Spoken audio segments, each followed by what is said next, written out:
அமிர்தம் உண்க நம் அயிலில் ஆட்டி. மிக அழகான வார்த்தையுடன் தொடங்குகின்ற குறுந்தொகை பாடல்தான் இன்றைய சிந்தனைக்கு. எனது அண்டை வீட்டுக்காரி அமிர்தத்தை உண்ண வேண்டும் என்று வாழ்த்துகின்றாள் இங்கொரு நங்கை. அண்டை வீட்டுக்காரியை வாழ்த்துவதா? இப்பேற்பட்ட மனம் வேண்டும் அதற்கு? நமக்கு எப்பொழுதும் போட்டி அவர்கள் தாமே, எப்பொழுதும் ஒப்பீடும் அவர்கள் தாமே. நமக்கு மிக அருகாமையில் இருக்கின்ற அவர்களைத்தான் நாம் நமது பொருளாதாரத்தில், நமது வாழ்க்கை முறையில் ஒப்பிட்டு ஒப்பிட்டு பொறுமை கொண்டிருப்போம் தானே. ஆனால் இந்த தலைவி மிக அற்புதமாக, எனது அண்டை வீட்டுக்காரிக்கு அமிர்தம் கிடைக்கட்டும், அவள் உண்பது அமிர்தமாகட்டும், அவள் நீண்ட ஆயுள் காணட்டும், சாகா நிலை காணட்டும் என்று வாழ்த்துகின்றாளே. என்ன நடந்திருக்கும்? பாடலை பார்க்கலாமா? குறுந்தொகை 201 தலைவி கூற்று பாடலாக அமைந்திருக்கின்றது. ஆசிரியர் பெயர் அறியப்படவில்லை.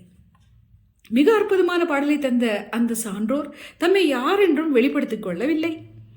அந்த சான்றாண்மையை தான் என்ன சொல்வது?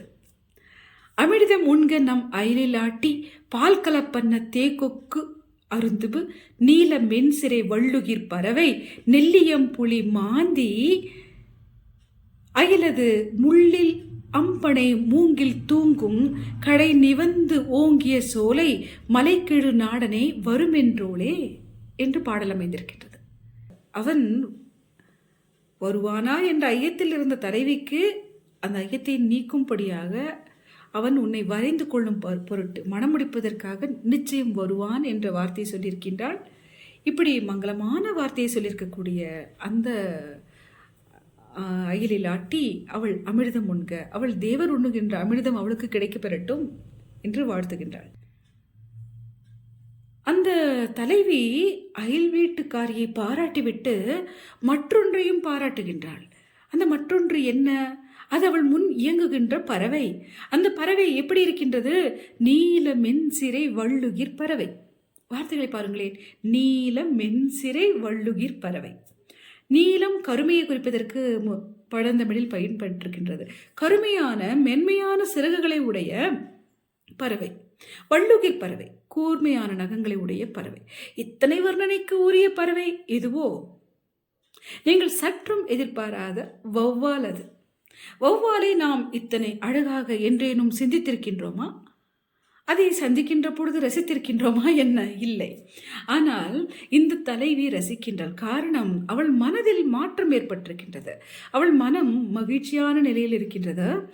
அந்த நேர்மறையான மகிழ்ச்சியான மனநிலையோடு அவள் தனது சூழலை பார்க்கின்றாள். அங்கு பறக்கின்ற வௌவால் அவளுக்கு அவ்வளவு அழகாக தெரிந்தது.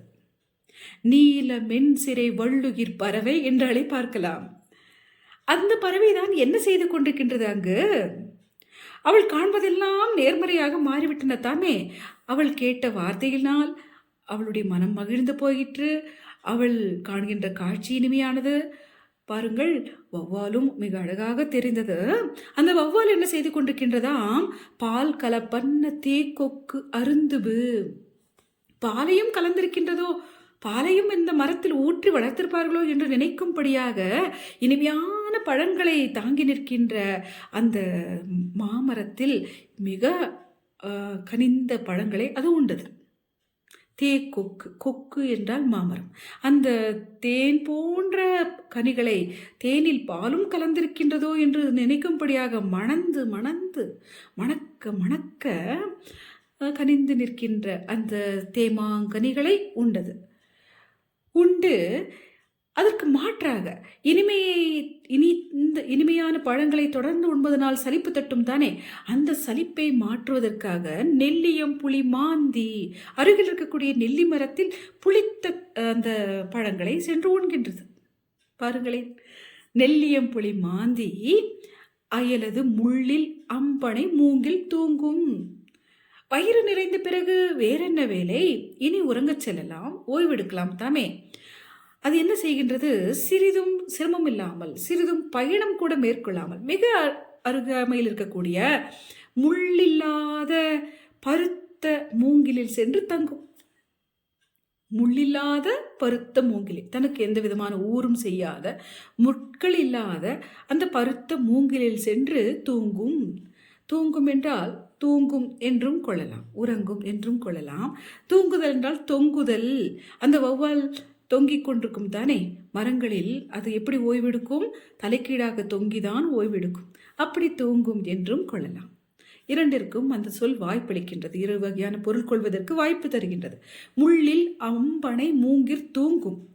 அப்படிப்பட்ட கடை நிவந்து ஓங்கிய சோலை, அப்படிப்பட்ட மூங்கில்களால் வௌவால்கள் மாமரத்து கனிகளை உண்டு, நெல்லியம் புளிய கனிகளையும் உண்டு ஓய்வெடுக்கின்ற பருத்த மூங்கில்களால் சூடப்பட்ட சோலையை உடைய அந்த மலையினுடைய தலைவனை, மலைக்கெழு நாடனை, மலைக்கெழு தலைவனை வருமென்றோளே, அவன் வருவான், உன்னை மணம் முடிப்பான் என்று சொன்னாளே. யார் சொன்னாள்? அந்த அண்டை வீட்டுக்காரித்தான் சொன்னாள். அதனால்தான் அவளுக்கு அத்தனை பாராட்டு. அவள் அமிர்தம் உண்ணட்டும், அவள் வாயில் சர்க்கரையைத்தான் அள்ளி போட வேண்டும் என்று நாம் மகிழ்ந்து கூறுவோம் தானே, அது போலத்தான் கூறுகின்றாள். அவள் அமிர்தம் உண்ணட்டும், அவளுக்கு அமிர்தம் வாய்க்கட்டும் என்று கூறுகின்றாள். சர்க்கரையினுடைய விளைவை அவள் நன்கறிந்தவள் போலும், அதனால் அதை அவள் கூறவில்லை. சர்க்கரையை அள்ளி கொட்டுவேன் அவளுடைய வாயில் என்று சொல்லவில்லை. அவள் என்ன கூறுகின்றாள்? ஆயுளை நீட்டிக்கக்கூடிய அமிர்தத்தை அவள் உண்பாளாக, அமிர்தம் அவளுக்கு கிட்டட்டும், அவள் நீண்ட ஆயுள் பெறட்டும் என்று கூறுகின்றாள். சர்க்கரை ஆபத்து என்பதனால்.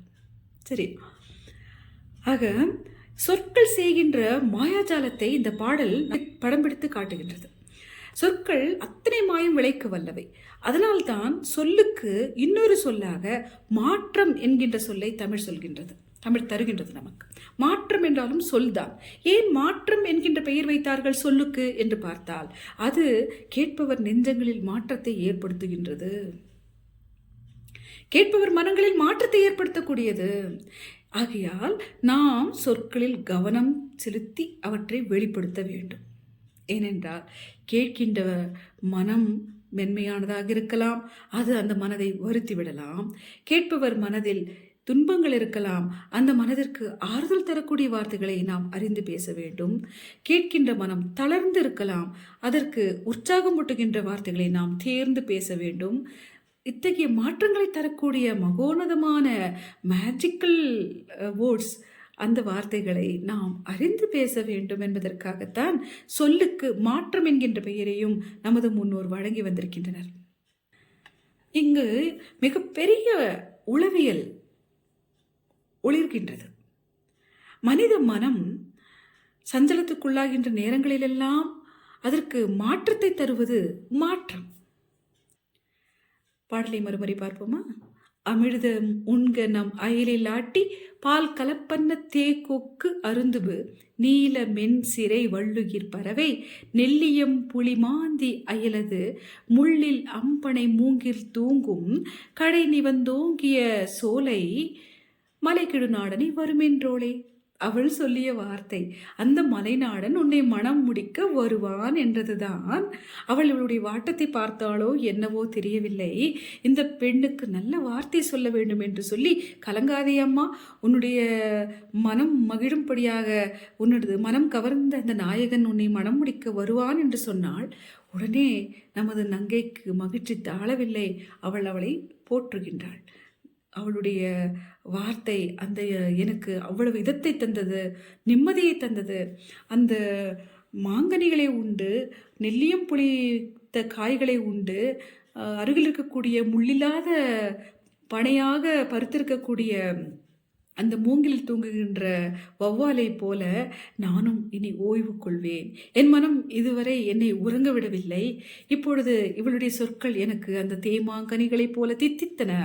இனி திருமணத்திற்கும் இந்த நாட்களுக்கும் இருக்கக்கூடிய அந்த சிறிய இடைவெளியாகிய அந்த புளிப்பினை, அந்த பிரிவு துன்பத்தையும் நான் இனிமையாகவே ஏற்றுக்கொள்வேன். அது நெல்லியம் புளி போல எனக்கு அது இன்பத்தையே தரும். அந்த பிரிவையை நான் தாங்கிக் கொள்வேன். நான் அந்த வௌவால்கள் பனைத்த முள்ளில்லாத மூங்கிலில் துயில்வது போல இனி ஓய்வு கொள்வேன் என்று குறிப்பு தென்படும்படியாக அந்த சூழலை நமக்கு எடுத்து காட்டுகின்றான்.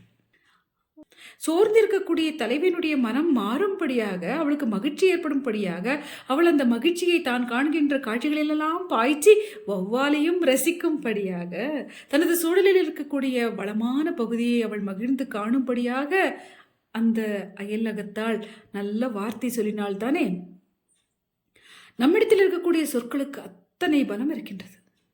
நம்மிடத்தில் சொற்களுக்கு என்ன பஞ்சம்? நாம் சொற்களஞ்சியங்கள் தாமே. நம்மிடத்தில் சொற்களுக்கு பஞ்சமா என்ன? ஒரு சமயம் பஞ்சம் இருக்குமானால் நாம் சொற்களை கொட்டுவோமா என்ன? எது மிகுதியாக இருக்கின்றதோ அவை தாமே நாம் கொட்டுவோம். நாம் சொற்களை கொட்டி வருகின்றோம் தானே.